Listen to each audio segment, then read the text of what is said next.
Hey everybody, it's Rory from ANSgear. We're upstairs with some loaders right here. We've got two different loaders because we get questions about, well, what's the difference between this? What's the difference between that? So we figured we'd bring up two loaders that are roughly the same price right here because popular loaders right now in this price range, the IR2 and the LTR. So we've got both loaders from DYE, from VIRTUE right here, and we're gonna look through them and see what the differences are between the two and what you should get, why would you want it, blah, blah, blah, blah, blah, all that stuff. We'll talk about it right there. So let's kind of just look around the outside of the loader. So one of these is a little pointier than the other one. As far as from a stand-up position, like if I put both loaders flat against the table for their feed necks right there, the LTR does stand up a little bit higher, so it's a taller top to it right there. It's got a little bit more height to it, but that's about it. Capacity-wise, roughly the same capacity right there. But this one, I would say, you know, we've got a little bit longer of a loader when it comes to the IR2 than we do with the LTR. But this one's a little bit lower. So if you don't like the feeling of having a taller loader in front of you, this loader is going to be a little bit bigger, a little bit higher right there when you've got that gun up in front of you. Around the outside of it, they both have just one button on the back. So we've got a push button right there. And then we've got a push button on the back right here. One thing that the LTR does have that the IR2 does not is an anti-jam lever on it. And we'll talk about that when we open it up and look inside of there. The IR2 does not have that inside of there. But the IR2 really doesn't jam very much. So, I mean, it says it's jam proof or will never jam. I guess that would be true if you were just having paintballs in there, but I've seen all sorts of stuff get into loaders, and it's possible to jam an IR2. With just paint, though, it rarely ever happens. So I wouldn't really worry about that. The LTR, I've seen these jam plenty right there. It really likes to have consistently sized paint. If it has that, it's a crazy fast loader. If it doesn't have that, it possibly will jam up on you. This is much more lenient when it comes to weird sized paint, and it will push it through. Let's weigh them all before we get into taking them apart so we can talk about weights. So weight wise, without batteries, neither of these have batteries inside of them right now.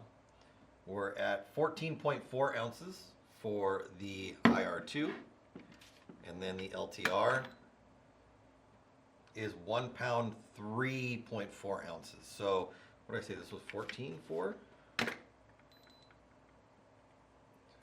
So this is 5 ounces heavier right there. So 5 ounces, that's a quarter of a pound. That's a little over a quarter of a pound. 4 ounces being a quarter of a pound, so it's slightly heavier. When it comes to overall integrity, I don't think, if I think about it, I don't think I've ever had a shell from an LTR break. I don't think I've ever seen one break. I don't think I've seen the feed neck snap off of one. I don't think I've ever seen a hole in them. I've seen them crushed because people have just like smashed them with things. But just from play, I don't think I've ever seen one break. But same with the IR2. I don't think I've ever seen one of these break. Not that I can think of right there. All right, so let's look at the tops. Both have a lid from the top. Opens it up, it's sprung right there. One benefit, huge benefit to the IR2 over the LTR is how easy it is to change the lid on these. If you want to put a speed feed on this IR2, there's a little button right there that you can push on for the lid, and you can slide the lid right off, and then you can snap on a speed feed to it. If you want to take it off, and snap the other one on. For an LTR, it is a process right there. So to get this off and switch it with something else, I've got videos up of doing it. But first you have to unlock the lid. You have to take the entire, I shouldn't say the lid, the top shell, and you got to pop the top shell off. then you've got to take these 5 screws out, and that will separate the color kit right here. So this red part will come off of the black upper shell. Once that's off, there's a post that runs through here. You can see these 2 little slots on the side right here. There's a post that runs through, which this hinges on right here. You take that post, you slide it over, and that will allow the lid to come out. You put your speed feed on the shell. So when this is off, you take your speed feed and you set it on this black part right here. It sets right here when the red part's missing. This is gone now. And then you take the red color kit right here and you put it back on and then put the screws back in. So basically you sandwich that speed feed in between the layer of the top shell and the color kit, and it sits right inside of here. So the process to get that in between the two, very different. This is hands down easier to deal with when putting speed feeds on. To get the top off, the same thing. It's got a little latch on the back. You just lift that latch and you can open that up. Now from here, this comes with the built-in ramp on it already. So as the paint fills up, it pushes the ramp down.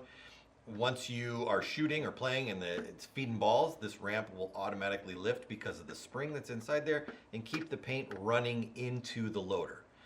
This one, on the other hand, does not come with the spring ramp. It's an accessory that you can buy afterwards. And you can see that it's got some slots right there where it will notch in, and it does the same thing. It springs up and helps funnel the paint backwards into the loader to feed it. Now, as far as feeding mechanisms, you can say this one's more centered right over the top here, or I shouldn't say centered.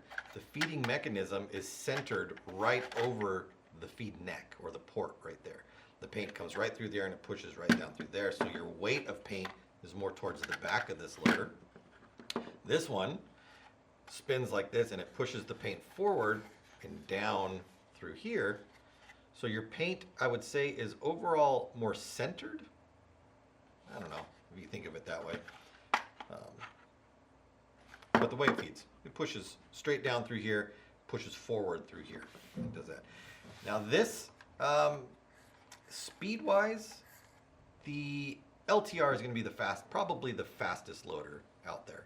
The standard rotor, the R2, the LTR, when it comes to just overall speed of getting paint from the loader out of the loader and into a gun, they're probably the fastest loader. I think they're the fastest loader on the market. Do you need that though? I mean, do you need to have the fastest loader possible? Probably not. Not anymore. If you're playing tournament ball, you know, it's 10.2, so you're never going to use the speed of this. But if you're just playing walk-ons and you want to blast with your friends, well, maybe that's a different story. Both loaders, consistency at 10.2, they're not going to skip a beat. They're going to just keep on charging. You're not going to see any breaks or pauses or gaps in the paint when you're actually shooting it out of there. So as far as the rate of fires, I don't know, they're kind of the same.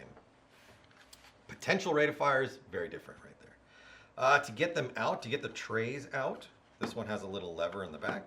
You can just pop it up and lift it out. And that's kind of it right there. For this one, you kind of have to do a little bit more to it. You have to lift the front, you push the front tab up right there, and that pops the tray out. And then you've got all of your bits and bobs inside of here that you would need to get out of there. If you wanted to get inside this, you have to slide these 2 pins over, and then you can lift out the top, the center, the tray, the planetary gears, and there you have it, right there. To do that for this one, let's see if I can get this one with my fingers. There you go, I just popped it out. There's this, and then the other bits are underneath inside of here. So if we want to get to the motor inside of this one, maybe we needed to replace a motor or something, we would have to unscrew all of this and take it off to get to the insides there.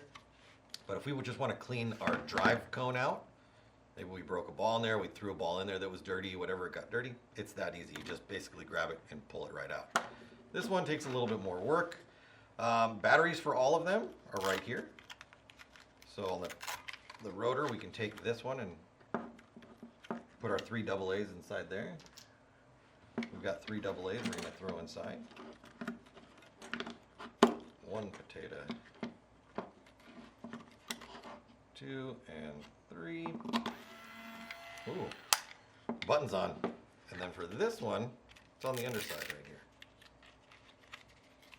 As far as how the gun or the loader works, the sensor for, or I should say, what senses on the IR2, it does have an eye system inside there. So inside here,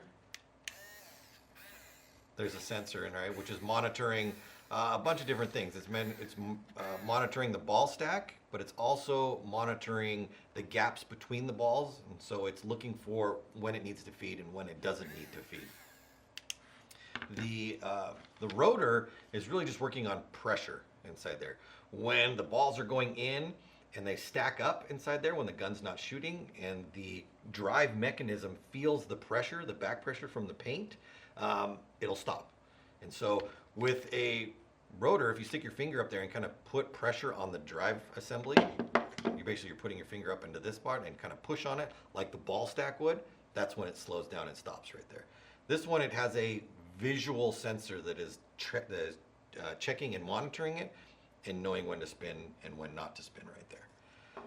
Putting it back together, basically we just put this back on here and snap that together, and then we drop this in and lock it down. Done. For this one, we've got our batteries in here. First we need to take our gears, drop our gears inside there. Then we take our tray, put our tray inside there. We want to make sure that everything sits flat inside there, like that. We take our center arm, put that in, take our top, put that in, take our 2 sides, lock them over, and then it's ready to go. You see that spinning inside there now.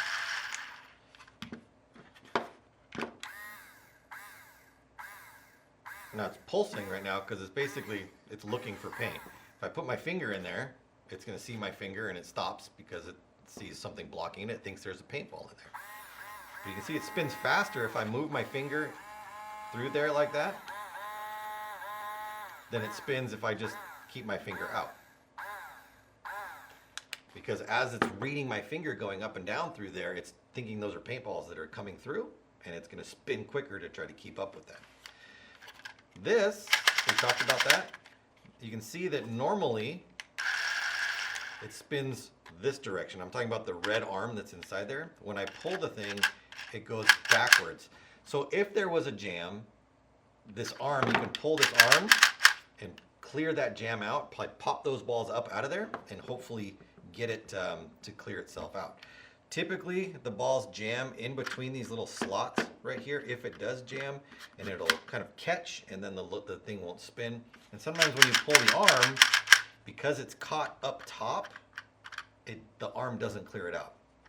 So that happens with paint that is odd shaped on this loader, and with paint that gets small. If you're shooting like sub 676 paint, because it's so much smaller, it has room to move around in there, and it can jam up as well. I've seen both applications happen right there.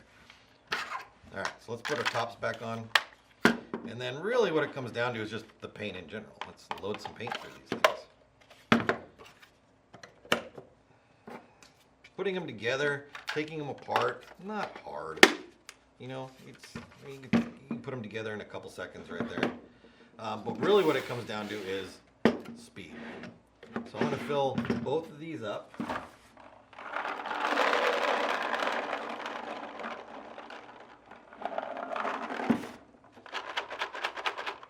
All right, that's pretty full right there. And then we're going to just do a drop test. We're going to run the paint out of this one. Turned it on. It's loaded. I can feel it with my finger right there. And then I'm just going to let it go. Here we go.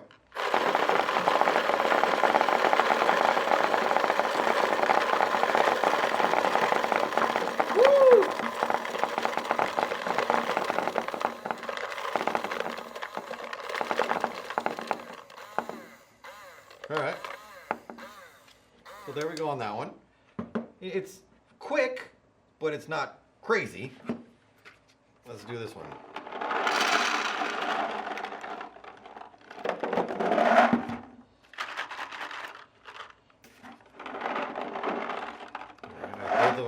pretty much all the way up right there. Now I'm going to turn this one on, and it's ready to go, primed and ready. So here we go with this one. Ready? 1, 2, 3.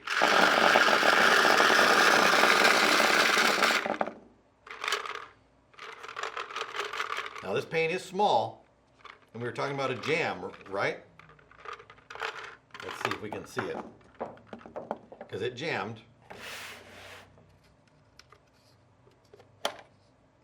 And there you can see it right there.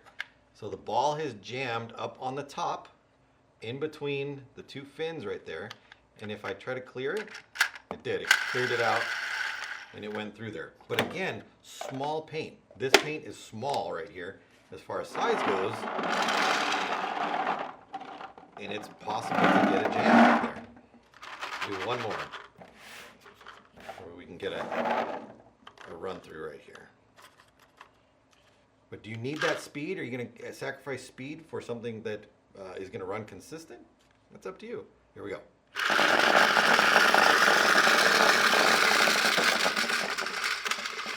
I mean, when you talk about speed, overall speed, nothing compares to that. That is crazy fast right there. But is that important in today's paintball? I don't know. I don't know if it is right there. So I think that's it. I think that we covered everything right there. We've got, you know, they use the same batteries, ease of use between the two. They're not hard to use. This one's bananas fast. This one isn't, but it's consistent for what you need it to be. What's the trade-off right there? I don't know. If you're going for consistency, you're going for speed, whatever happens to be. They're both easy to use. I think everybody uses a speed feed, and everybody needs to switch them off when it's raining, when it's not raining, all that stuff right there. So having a lid top that is easy to switch back and forth, for me, I love that right there. All the other stuff that's on there, it's cool. They, you know, whatever you need, but I think that for me is a selling point that makes it super, super awesome right there. But I hope that helps. So if you have any questions about this, put them in the comments. If there's something else you'd like to see when it comes to what's better, what's the difference, why should I get this over that, please let us know. Put it in the comments. Let us know what you want to see. Talking about the LTR compared to the IR2 loaders that are roughly in the same price point, and which people will be picking up because of that. So you can make up your mind right there. LTR, IR2, it's up to you. Get yours today at ANSgear.com.